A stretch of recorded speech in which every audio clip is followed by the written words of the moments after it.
Jalan sunyi Jokowi yang bikin takjub. Harta Tommy disita, kekayaan cendana terus diborong. PA 212 kejang-kejang. Pemerintah melalui Satgas BLBI akan terus melakukan upaya pengejaran terhadap obligor atau debitur guna memenuhi kewajibannya kepada negara dengan melakukan penyitaan aset jaminan dan harta kekayaan lain.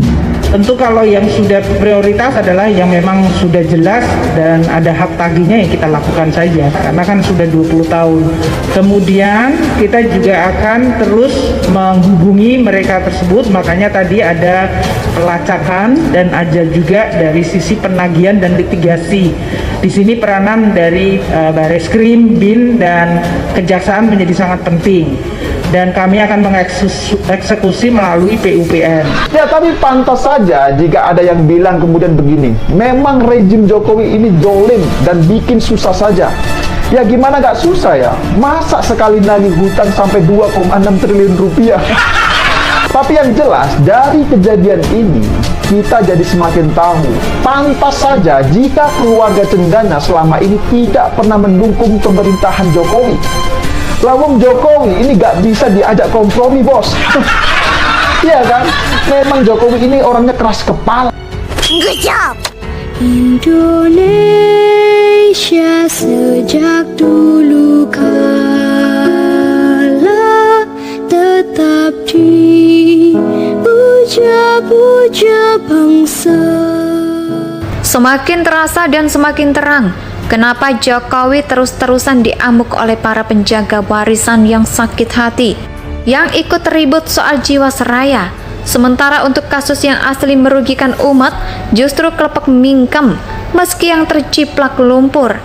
Duluan adalah cikiasnya SBY, Tommy yang hartanya disita sebesar 1,2 triliun. Nah, dilansir dari Kompas TV lewat keputusan Majelis Mahkamah Agung atau MA, Kementerian Keuangan yang dipimpin oleh Sri Mulyani berhasil menyelamatkan uang negara senilai 1,2 triliun dari PT Timur Putra Nasional atau TPN milik Tommy Soeharto. Menurut Sekretariat Kabinet Uang Negara, itu berupa rekening yang diblokir di Bank Mandiri.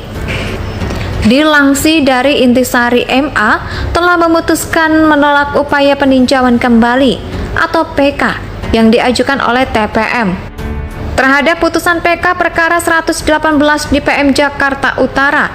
Putusan MA yang juga dimuat di situs MA dengan nomor register 716 PK-PDT-2017 itu diputuskan pada 13 Desember 2017 dan sudah dikirimkan ke pengadilan pada 4 Juli 2018 lalu. Lewat putusan tersebut juga menurut Kepala Biro Advokasi Tio Serepina, maka pemerintah berhak atas dana sebesar 1,2 triliun rupiah tersebut.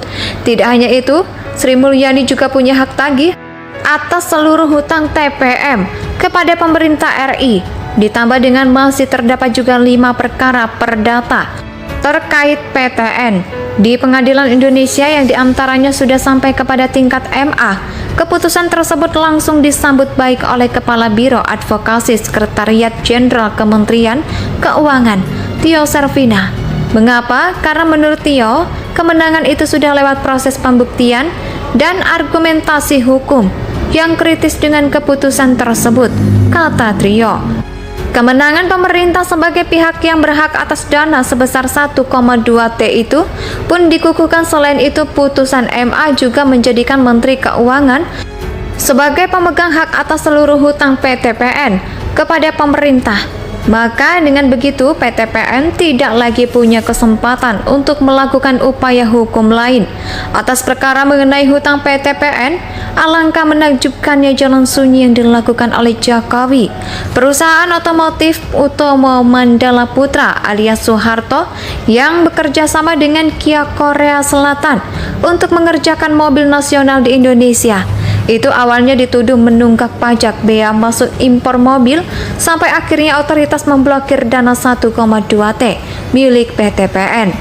Berbagai bank jalan sunyi yang dilakukan Jokowi semakin membuatnya kalau teringat betapa besar nyali yang dimiliki oleh Presiden masal sipil ini dalam upayanya untuk terus memburu kekayaan tidak sah dari para penjaga warisan, khususnya dari klan cendana tersebut, termasuk usaha Jokowi dalam merebut kembali uang yang diselewengkan Yayasan Super Semar yang amat legendaris itu. Dan setelah 11 tahun bertarung di pengadilan, perlahan uang negara yang diselewengkan ke perusahaan keluarga cendana itu kembali.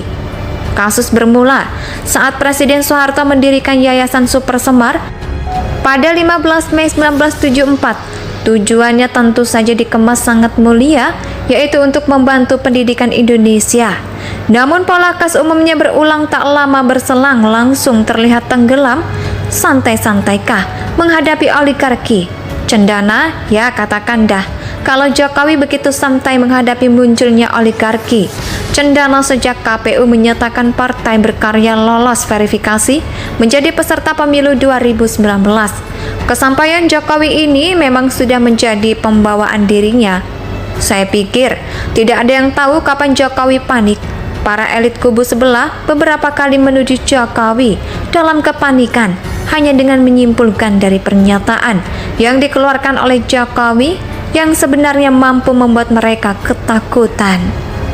Semakin terasa dan semakin terang kenapa Jokowi terus-terusan diamuk oleh para penjaga warisan yang sakit hati, yang ikut ribut soal Jiwasraya. Sementara untuk kasus yang asli merugikan umat justru kelepek mingkem, meski yang terciplak lumpur duluan adalah cikeasnya SBY, Tommy, yang hartanya disita sebesar 1,2 triliun.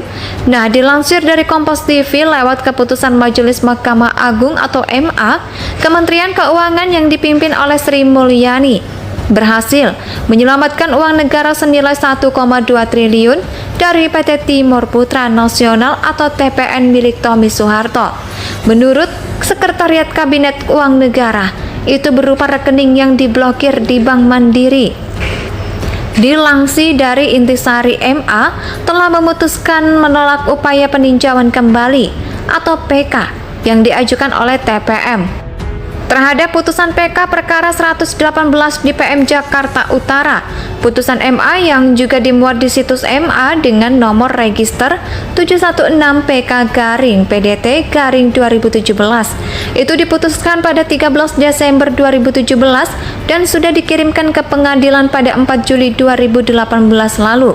Lewat putusan tersebut juga menurut Kepala Biro Advokasi Tio Serepina, maka pemerintah berhak atas dana sebesar 1,2 triliun rupiah tersebut. Tidak hanya itu, Sri Mulyani juga punya hak tagih atas seluruh hutang TPM kepada pemerintah RI. Ditambah dengan masih terdapat juga 5 perkara perdata terkait PTN di Pengadilan Indonesia yang diantaranya sudah sampai kepada tingkat MA. Keputusan tersebut langsung disambut baik oleh Kepala Biro Advokasi Sekretariat Jenderal